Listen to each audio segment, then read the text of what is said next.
पड़ोसी देश नेपाल कई चीजों का आयात भारत समेत दुनिया के कई देशों से करता है। इसी बीच फिर एक बार नेपाल के खाद्य सामग्रियों के आयात आंकड़ों को लेकर सामने आई रिपोर्ट कहती है कि नेपाल की आयात पर निर्भरता बढ़ती जा रही है, जबकि नेपाल सरकार कृषि और पशुधन उत्पादों के घरेलू उत्पादन को बढ़ाने का दावा करती है। अब आंकड़ों की बात करें तो फाइनेंशियल ईयर 2025-26 के पहले 5 महीनों में ही नेपाल द्वारा लगभग 150 अरब रुपए के एग्रीकल्चर और पशु आधारित उत्पादों का विदेशों से आयात किया गया है। नेपाल द्वारा खाद्यान्न उत्पादन को लेकर सामने आई एक रिपोर्ट में कहा गया है कि नेपाल में युवाओं का रोजगार के लिए पलायन, खाली पड़ी कृषि भूमि, कृषि में आधुनिकीकरण और व्यवसायीकरण की कमी के कारण नेपाल के घरेलू उत्पादन में अस्थिरता देखने को मिल रही है और यही कारण है कि आयात का आंकड़ा लगातार बढ़ता जा रहा है, क्योंकि मांग लगातार बनी हुई है। हाल ही में सामने आए एक आंकड़े में बताया गया कि वर्तमान में चल रहे फाइनेंशियल ईयर में श्रावण और मंगसिर यानी कि जुलाई से नवंबर के बीच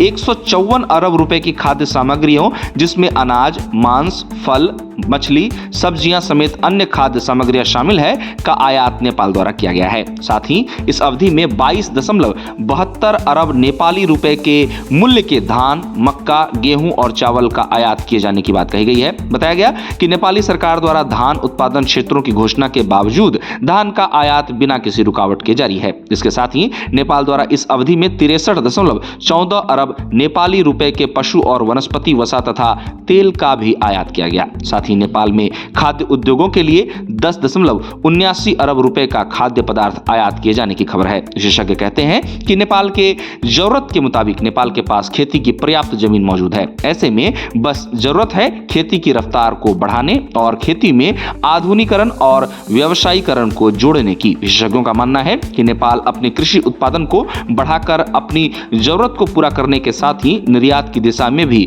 और आगे बढ़ सकता है।